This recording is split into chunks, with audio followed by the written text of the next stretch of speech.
यहाँ पर है रिपोर्ट हेल्प डेस्क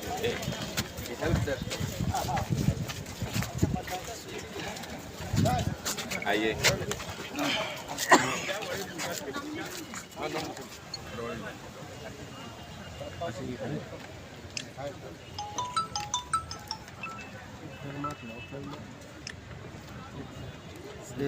प्लेने मारने का सीधा का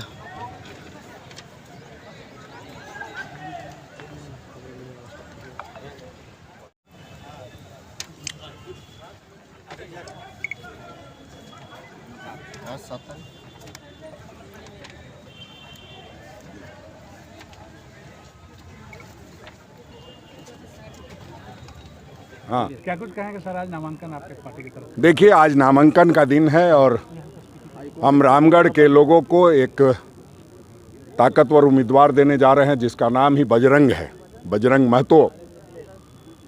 और वो सिर्फ कांग्रेस का नहीं, गठबंधन का उम्मीदवार है। राजद, झामुमो, कांग्रेस सभी दल के लोग आज देख रहे हैं, सभी महती लोग इकट्ठा हैं। और आज के बाद हम लोग पूरी तरह से चुनाव में चले जाएंगे। दुर्भाग्य है कि 5 वर्षों के लिए रामगढ़ की जनता ने ममता देवी जी को चुना था, जिनको आप आंदोलन की देवी भी कह सकते हैं कि आंदोलन की वजह से ही वो विधायक बनी थी। जनहित के मुद्दों पर विस्थापन को लेकर के जो लड़ाई उन्होंने लड़ने का काम किया था, कंपनी और डबल इंजन की सरकार की मिलीभगत से उनको सजा कराया गया है, उसका भी बदला यहाँ के रामगढ़ के लोगों को लेना है।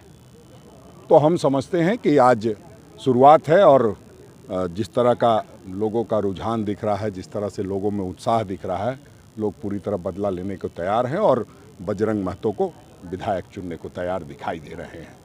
जहां तक भारतीय जनता पार्टी की बात है, आप लोग सवाल लगातार करते हैं, तो अब उस दल के बारे में बहुत बात करनी भी ठीक नहीं है। दयनीय स्थिति में है। पिछले बार उनका उम्मीदवार चुनाव लड़ा था, अब घुटने टेकने पर मजबूर हैं, तो उनके संदर्भ में कुछ कहना नहीं है। हमारी सीधी सी बात है कि हमने 3 वर्षों में एक झारखंड की जो पहचान की लड़ाई थी, खतियान की लड़ाई हो,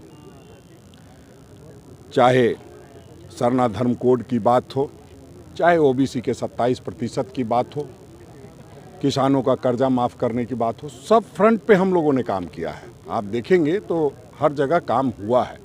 2 साल का कोरोना का विभत्स रूप देखने के बाद तो हम समझते हैं कि जिस तरह से हम लोगों ने काम किया है, हम काम पर तो वोट मांगेंगे ही, लेकिन सबसे पहले न्याय पर वोट मांगेंगे कि आप ही रामगढ़ के लोगों को सबसे पहले ममता देवी को न्याय देना है। इसलिए हमने सर राज्य में भी अहम मुद्दा है स्थायी नीति और नियोजन नीति को लेकर, तो बिल्कुल कब कर रही है? बिल्कुल, देखिए हम लोग प्रयास हम लोगों का बहुत बेहतर था, लेकिन आप जानते हैं कि किस तरह से यहाँ सरकार को परेशान करने के लिए किन किन लोगों का सहारा लिया जाता है। ये कोई नई बात नहीं है।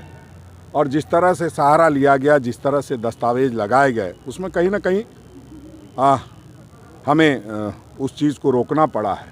लेकिन हम समझते हैं जो विधानसभा का 27 तारीख को सत्र होने वाला है, उसमें हम पूरी मजबूती के साथ फुल प्रूफ नियोजन नीति लेके आएंगे और हमारा सबसे पहला लक्ष्य होगा कि यहाँ के बेरोजगार युवाओं को रोजगार मिले।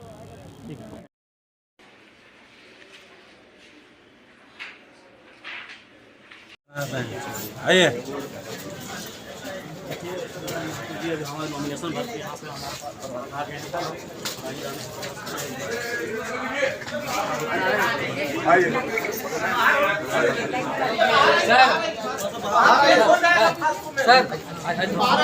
ये शुरू पर होगा, हम लोग को क्या होगा?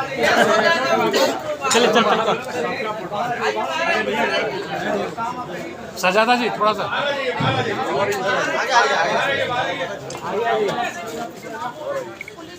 ये देखिए ये देखिए हम लोग वहाँ लेके चले बजरंगी आज अपने नॉमिनेशन तैयारी है, नॉमिनेशन आपकी है। जी, सबसे पहले तो मैंने कहा कि मैं सबसे पहले राष्ट्रीय नेतृत्व का बहुत बहुत धन्यवाद देना चाहता हूं कि एक गरीब का बेटा को, गांव का बेटा को टिकट दिया राष्ट्रीय कांग्रेस पार्टी ने। और सबसे पहले मैं अपने यशस्वी जो हमारे अग्रणी नेता हैं श्री राहुल गांधी जी, उनको बहुत बहुत धन्यवाद देना चाह रहा हूं कि उन्होंने इस पर अपने भाई पर विश्वास रखा। और ख़ास करके यहाँ के CLP लीडर साहब हैं, प्रदेश प्रभारी हमारे अविनाश पांडे जी हैं, प्रदेश अध्यक्ष राजेश ठाकुर जी हैं, जितने भी हमारे लीडर हैं सब उनको मैं बहुत बहुत धन्यवाद देना चाहता हूं कि ममता देवी विधायक के बाद मुझे इस लायक समझा। और मैं पूर्ण विश्वास दिलाता हूं कि जनता के हित में जो काम होगा उसको हम करें। केंद्रीय सचिव संजीव बेदिया जी, कांग्रेस पार्टी के जिला अध्यक्ष, जिला सचिव, रामगढ़ उपचुनाव में आए हुए सभी झारखंड मुक्ति मोर्चा नेता, कांग्रेस पार्टी के सभी सम्मानित साथी, हमारे मां बहनें,